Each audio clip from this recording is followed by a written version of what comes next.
Welcome, dear listener, to a journey through the shadows of one of history's greatest civilizations.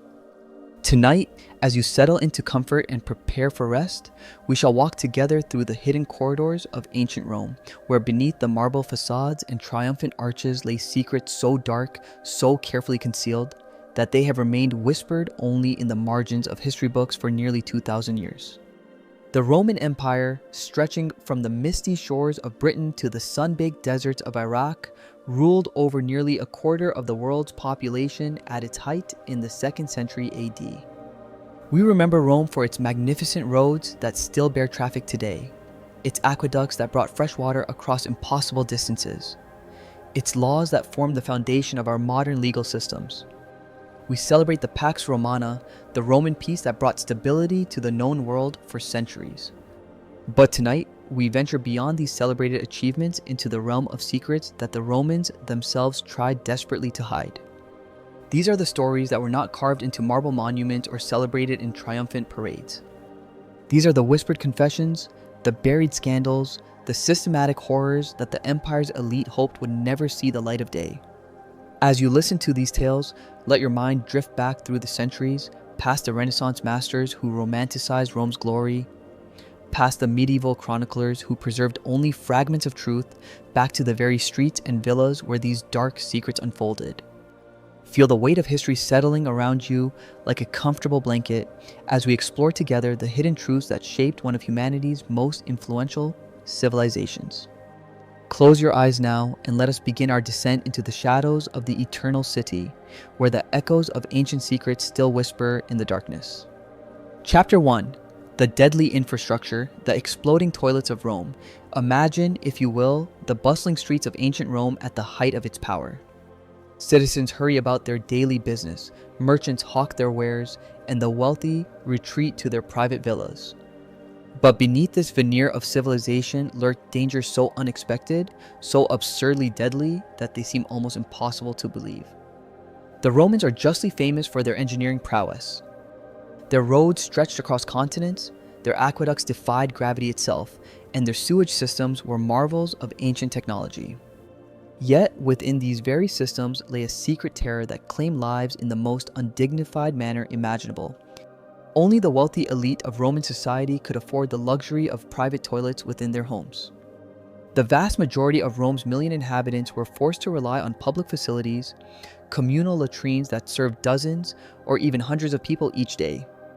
These public toilets, while impressive in their scale and organization, harbored a deadly secret that the authorities desperately tried to conceal.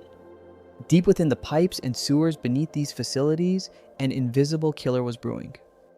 The sheer volume of human waste, combined with the warm Mediterranean climate, created perfect conditions for the buildup of hydrogen sulfide and methane gas. These gases, trapped in the confined spaces of the sewer system, would accumulate day after day, week after week, until the pressure became unbearable. And then, without warning, the gases would ignite. Imagine the terror of a Roman citizen seeking nothing more than a moment of privacy and relief, suddenly finding themselves engulfed in flames shooting up from the very seat they occupied. The explosions were powerful enough to cause serious burns, and in many cases, death. The authorities, desperate to maintain public order and prevent panic, worked tirelessly to suppress news of these incidents, but whispers spread through the city like wildfire. The dangers didn't end with exploding gases. The extensive sewer system beneath Rome was home to countless rats, creatures that had grown bold and aggressive in their subterranean kingdom. These rats, following the scent of food and warmth, would often climb up through the pipes and emerge in the most sensitive and vulnerable moments. The bites they inflicted were not merely painful, but often led to serious infections in an age before antibiotics. The silent killer in the water, but perhaps even more insidious than the exploding toilets, was another infrastructure secret that the Romans discovered too late. Their magnificent water system was slowly poisoning them. The Romans were proud of their lead pipes, which carried fresh water from distant mountains into the heart of their cities. Lead was malleable, durable, and easy to work with, making it the perfect material for their extensive plumbing networks. What they didn't fully understand was that lead was also a deadly poison, one that would accumulate in their bodies over years and decades. The wealthy Romans, who could afford to have water piped directly into their homes were ironically the most at risk. They consumed the highest quantities of lead-contaminated water, and their refined taste led them to an even more dangerous practice. The Roman elite had developed a taste for defrutum and sapa, concentrated grape syrups that were boiled down in lead-lined pots. The lead gave these delicacies a sweet flavor that the Romans found irresistible, not knowing that each spoonful was delivering a dose of poison directly into their systems. The symptoms of lead poisoning were insidious and slow to manifest. Victims would experience fatigue, irritability, and difficulty concentrating. Their hands would develop a telltale tremor, and their complexion would take on a grayish pallor.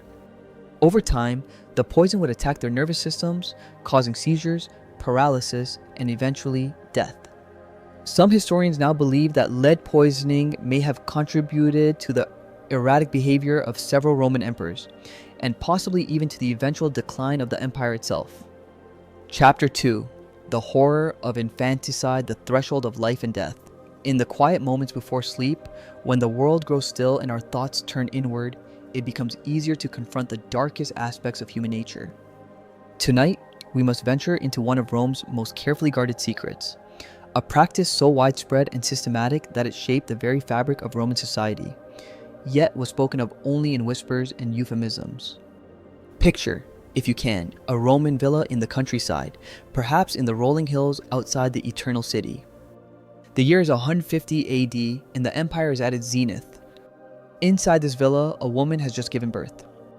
But rather than cries of joy and celebration, there is only tense silence. The newborn child has been placed on the cold stone floor, and now the family waits for the father to make a decision that will determine whether this new life will be allowed to continue. This was the reality of Roman birth customs, a practice known as exposure that gave fathers absolute power over the lives of their children. If the child was deemed healthy, male, and wanted, the father would lift the baby from the ground, symbolically accepting it into the family. But if the child was female, sickly, or simply unwanted, it would be left where it lay, or worse, carried outside the city walls and abandoned to die. The Romans developed elaborate justifications for this practice. They spoke of it as a form of natural selection, a way to ensure that only the strongest children survived to adulthood. They argued that it was a mercy to spare deformed or sickly infants from a life of suffering. They claimed it was necessary for economic reasons, that families could not afford to raise every child that was born to them. But beneath these rationalizations lay a darker truth. Infanticide had become so common in Roman society that it was simply accepted as a normal part of life. The Hambledon horror, the true scale of Roman infanticide, remained hidden for centuries, buried literally and figuratively beneath the ruins of the empire. But in 1921, archaeologists working at a Roman villa in Hambledon, England, made a discovery that would forever change our understanding of this dark practice. As they carefully excavated the site, the archaeologists began to uncover small skeletons, the remains of infants who had died nearly 2,000 years earlier. At first, they assumed these were natural deaths, the sad but inevitable result of high infant mortality in the ancient world. But as they continued to dig, the number of infant remains grew alarmingly. By the time the excavation was complete, they had uncovered 97 infant burials, the largest concentration of such remains ever found at a Roman site in Britain. The arrangement of these tiny graves told a story that chilled the archaeologists to the bone. The infants had not been buried with the care and ceremony typically accorded to family members. Instead, they had been hastily interred in a separate area, clustered together like discarded refuse. The age distribution of the remains was particularly telling. Nearly all of the infants had died at or shortly after birth, suggesting that these were not victims of disease or accident, but of deliberate killing. Similar discoveries were made at Ashkelon, where archaeologists found the remains of nearly 100 infants who had been thrown into a sewer that ran beneath a Roman brothel. These tiny victims had been discarded like garbage, their bodies cast into the flowing wastewater to be carried away and forgotten. The implications were horrifying. These were likely the children of prostitutes killed immediately after birth to prevent them from interfering with their mother's work. Chapter 3. Imperial Depravity, the Island of Shadows. As the night deepens around you and your breathing grows slower and more rhythmic, let us journey to a small island in the Bay of Naples where the azure waters of the Mediterranean lap against limestone cliffs. This is Capri, a place of breathtaking beauty that has enchanted visitors for thousands of years. Today, millions of tourists flock to its shores, drawn by its natural splendor and romantic atmosphere. But in the 1st century AD, this paradise became the setting for some of the most depraved acts in human history. It was here that Tiberius Caesar, the second emperor of Rome, retreated from the responsibilities of ruling the greatest empire the world had ever known. In 26 AD, at the age of 67, Tiberius abandoned the capital and established his court on Capri, in a magnificent villa he called the Villa of Jupiter.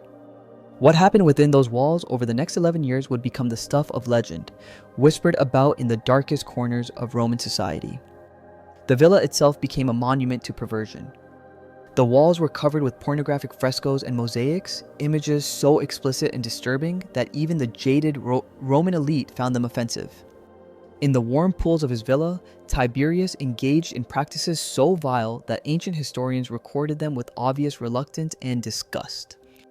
During his elaborate banquets, Tiberius would devise new torments for his guests, plying them with wine before having servants tie ligatures around their genitals, preventing them from urinating and causing excruciating pain. Nero's twisted love. If Tiberius represented the depths of sexual depravity, Nero embodied a different kind of darkness, the corruption of love itself into something monstrous. In a fit of anger, Nero kicked his pregnant wife, Poppaea Sabina, so violently that she died from her injuries.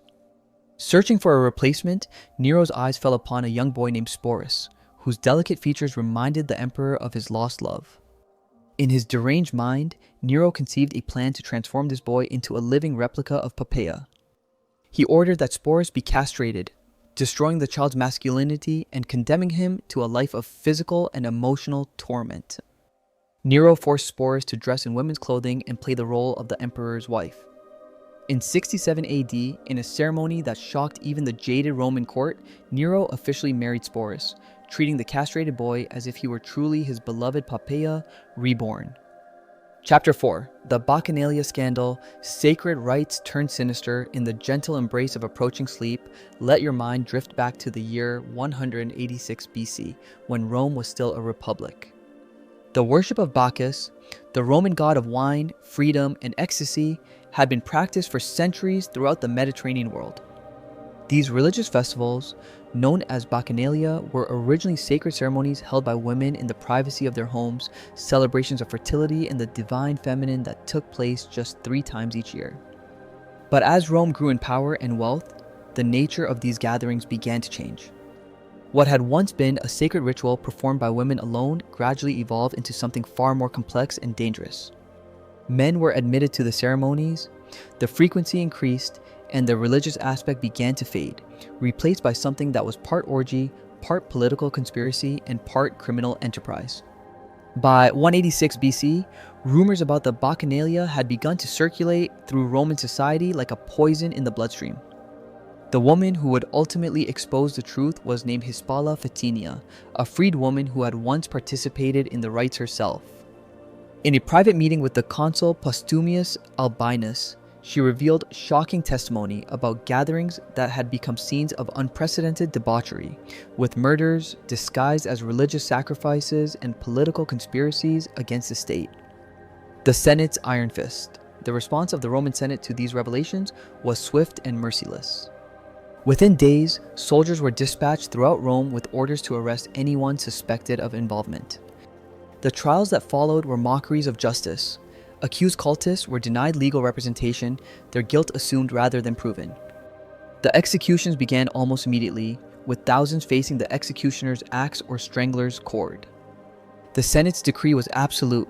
The Bacchanalia were banned throughout Roman territories, their temples destroyed, their priests executed or exiled. The crackdown established a precedent for government control over private belief that would echo through the centuries, demonstrating that religious freedom could be sacrificed on the altar of political convenience. Chapter 5. Military Brutality. The Lottery of Death. As you settle deeper into sleep, let us turn to the backbone of Roman power, the legions that conquered the known world. These elite formations were built on absolute obedience and unwavering discipline. But what happened when that discipline broke down?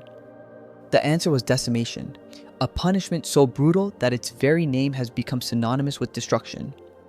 Picture a Roman legion that has failed in its duty, perhaps fleeing from battle or refusing orders. The condemned soldiers are divided into groups of 10 and forced to draw lots, 9 blank, 1 marked with death. The soldier who draws the marked lot knows his life is forfeit, but the true horror lies in how it is carried out. His 9 companions must beat him to death with clubs and stones, becoming executioners of their friend or face decimation themselves. The survivors were expelled from the legion for days, forced to camp outside fortified walls and eat only barley instead of wheat. When allowed to return, they were forever marked as executioners, avoided by other soldiers, and assigned to the most dangerous duties. The psychological trauma extended throughout the legion, creating an atmosphere of terror more effective than any physical punishment. The Praetorian betrayal, the Praetorian Guard, established as elite imperial bodyguards, became the greatest threat to imperial stability. These privileged soldiers discovered they possessed power to choose Rome's rulers, and 13 emperors would die at their hands over the centuries. They became quick to betray their oaths, happy to turn on their master if someone was willing to pay enough. The most shocking example occurred in 193 AD when the Praetorians auctioned off the imperial throne to the highest bidder. 2 wealthy senators stood outside the camp engaging in a bidding war, shouting offers over the walls like merchants, haggling over goods. Didius Julianus won with a bid of 25,000 sestertii per guard, but his victory was short-lived. Within months he was dead, killed by the very guards he had bought. Chapter 6. The Colosseum's hidden carnage, the theater of death. In the quiet moments before sleep fully claims you, let your mind journey to the most iconic symbol of Roman power, the Colosseum. This magnificent amphitheater stands today as a testament to Roman architectural genius, but beneath the romance lies a secret so dark that it challenges our understanding of civilization itself. The numbers alone are staggering. Modern historians estimate that nearly 400,000 human beings died within the Colosseum's walls during its active period. These were not all gladiators dying in honorable combat, but criminals, political prisoners, and slaves thrown into the arena with no training, no weapons, and no hope of survival. They were fed to wild animals, forced to fight each other to the death, or simply executed in elaborate public ceremonies. The morning executions were particularly horrific. As Roman citizens settled into their seats with wine and pastries, condemned prisoners were dragged into the arena to face their doom. Some were crucified, others burned alive, and still others torn apart by wild beasts while the crowd cheered and placed bets on how long they would survive. The ecological holocaust, perhaps even more shocking than the human cost, was the environmental devastation caused by Roman appetite for exotic animals. Lions that had once roamed freely across North Africa were systematically trapped and shipped to Rome by the thousands. The great cats of Greece and Turkey suffered the same fate, as did elephants, bears, and countless other species. For a single set of games celebrating the Colosseum's opening, Emperor Titus ordered the killing of 9,000 animals over 100 days. The hunting expeditions required to supply the arena were military operations, with Roman soldiers scouring the known world for suitable prey using techniques as cruel as they were effective. Beneath the arena floor lay the hypogeum, a vast network of tunnels and chambers where the real work took place. Here, wild animals paced in terror in cages barely large enough to contain them, while condemned prisoners waited in cells that were little more than tombs. Elaborate mechanical systems could raise a cage containing a starving lion directly beneath an unsuspecting prisoner, creating moments of surprise and terror that delighted the crowd. Chapter 7. The Weight of Secrets, the Shadows of Memory. As the night reaches its deepest hour and your breathing grows slow and rhythmic, let us pause to reflect on the journey we have taken together through the hidden corridors of Roman history. We have witnessed secrets that were buried for centuries and confronted truths that challenge our understanding of one of history's greatest civilizations. These were not the stories carved in marble or celebrated in triumph parades, but the whispered confessions, buried scandals, and systematic horrors that the Roman elite hoped would remain forever hidden. The exploding toilets and lead-poisoned water systems remind us that even advanced civilizations can harbor deadly flaws. The systematic infanticide reveals how economic pressures can transform natural bonds into something cold and calculating.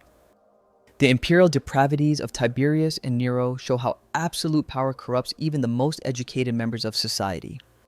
The Bacchanalia scandal demonstrates how fear and political manipulation can destroy communities in the name of public safety.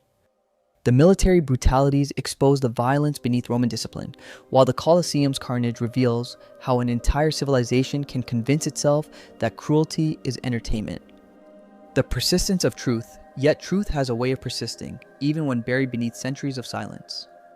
The archaeological evidence that revealed Roman infanticide, the historical documents preserving accounts of imperial depravity, the physical remains of the Colosseum's killing machine, all serve as witnesses to secrets their creators hoped would never be discovered. In our time, we have the privilege of confronting these truths without the political pressures that prevented Romans from acknowledging them. We can examine their civilization with the clarity that comes from historical distance, recognizing both achievements and failures, contributions to progress and betrayals of human dignity. The gentle embrace of sleep. As these ancient stories settle into your consciousness like sediment in still water, let them serve not as sources of distress, but as reminders of civilization's complexity and fragility. The Romans, for all their faults, were part of the long human journey toward greater understanding, compassion, and justice. Their failures teach us as much as their successes. The weight of these revelations need not burden your sleep, but can deepen your appreciation for humanity's progress since Rome's fall. We live in a world where infanticide is universally condemned, where the systematic torture of animals for entertainment is illegal in civilized nations, where the abuse of power is increasingly held accountable to public scrutiny and international law. This progress is neither inevitable nor permanent. It requires constant vigilance, continuous effort, and the moral courage to confront uncomfortable truths about ourselves and our societies. The dark secrets of Rome remind us that even the most advanced civilizations can harbor terrible cruelties, but they also demonstrate that these secrets cannot remain hidden forever. Truth has a way of emerging from the shadows, carried forward by archaeologists who uncover buried evidence, historians who piece together fragments of the past, and moral voices who refuse to let injustice be forgotten. In our modern world, we face our own challenges and temptations. We must guard against the same complacency that allowed Romans to turn away from the suffering around them, the same willingness to sacrifice others for our own comfort and convenience. The lessons of Rome's dark secrets are not merely historical curiosities, but living warnings about the price of moral blindness and the importance of bearing witness to truth, however uncomfortable it may be. Let the stories we have shared tonight drift through your mind like shadows cast by a dying fire, growing fainter and more peaceful as sleep approaches. The Romans who lived these secrets have long since returned to dust.